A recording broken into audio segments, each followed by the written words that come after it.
లక్షల రూపాయలు ఇవ్వాలని, అదేవిధంగా ఈ దుర్ఘటనలో ఏదైతే వైద్య సహాయం అందించాలనో 100% వాళ్ళకి సంబంధించిన వైద్య సహాయాన్ని పరిశ్రమలు అదేవిధంగా ప్రభుత్వం కలిసి, పరిశ్రమ యజమానులు పెట్టుకోగలిగినంత పెట్టుకుంటారు. వాళ్ళకి ఎలాంటి ఇబ్బంది లేకుండా ప్రభుత్వం కూడా వైద్య సహాయాన్ని 100% అందించాలని మా మంత్రులకు నేను ఆదేశాలు ఇవ్వడం జరిగింది. అందించడానికి కూడా అధికారులను చీఫ్ సెక్రటరీని, డిజాస్టర్ మేనేజ్మెంట్ స్పెషల్ చీఫ్ సెక్రటరీని, లేబర్ అండ్ ఎంప్లాయ్మెంట్ ప్రిన్సిపల్ సెక్రటరీని, ఫైర్ డిపార్ట్మెంట్ అడిషనల్ డీజీని ఒక కమిటీగా వేసినాం. వీళ్ళందరూ కూడా జరిగిన సంఘటన మీద విచారణ చేసి నివేదిక అందించడం జరుగుతుంది. దీనికి బాధ్యులైన అందరి మీద కూడా ప్రభుత్వం చర్యలు తీసుకుంటుంది. ఇందులో ఎవరిదైనా నిర్లక్ష్యం ఉన్నదా, లేకపోతే దురదృష్టకర సంఘటన ఏ విధంగా జరిగింది, బాధ్యులు ఎవరినో కూడా విచారణలో గుర్తించి వాళ్ళందరి మీద కూడా చర్యలు తీసుకోవడం జరుగుతుంది.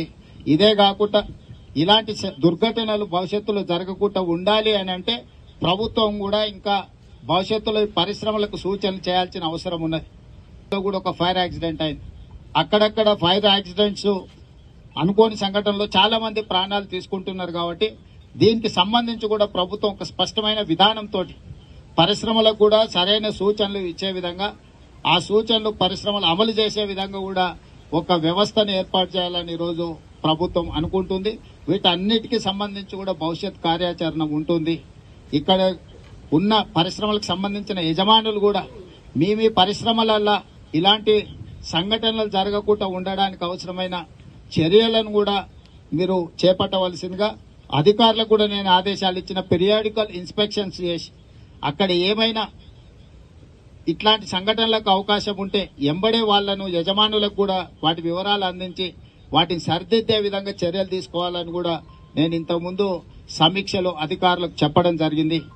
ఏది ఏమైనా చనిపోయిన కుటుంబాలను, తీవ్రంగా గాయపడ్డ కుటుంబాలను, ఇందులో గాయపడ్డ కుటుంబాలను అందరినీ కూడా 100% ప్రభుత్వం మానవత్వంతో ఆదుకుంటుంది. అన్ని రకాలుగా వాళ్ళకు అండగా నిలబడుతుంది. ప్రమాదంలో చనిపోయిన గాయపడ్డ వాళ్ళ పిల్లలకు చదువుకోవడానికి అవసరమైన ప్రభుత్వ రెసిడెన్షియల్ స్కూల్స్ లో అడ్మిషన్ల గురించి కూడా మాట్లాడమని నేను అధికారులకు ఆదేశాలు ఇవ్వడం జరిగింది. ఈ సంఘటనలో బాధితులు ఎవరున్నా వాళ్ళ పిల్లల చదువుల బాధ్యత కూడా రాష్ట్ర ప్రభుత్వం తీసుకోవాలనుకుంటుంది. వైద్యానికి సంబంధించి 100% నిన్న కెమికల్ ఫ్యాక్టరీలో జరిగిన ప్రమాదకరమైన సంఘటన చాలా మంది పాశమైలారంలో నిన్న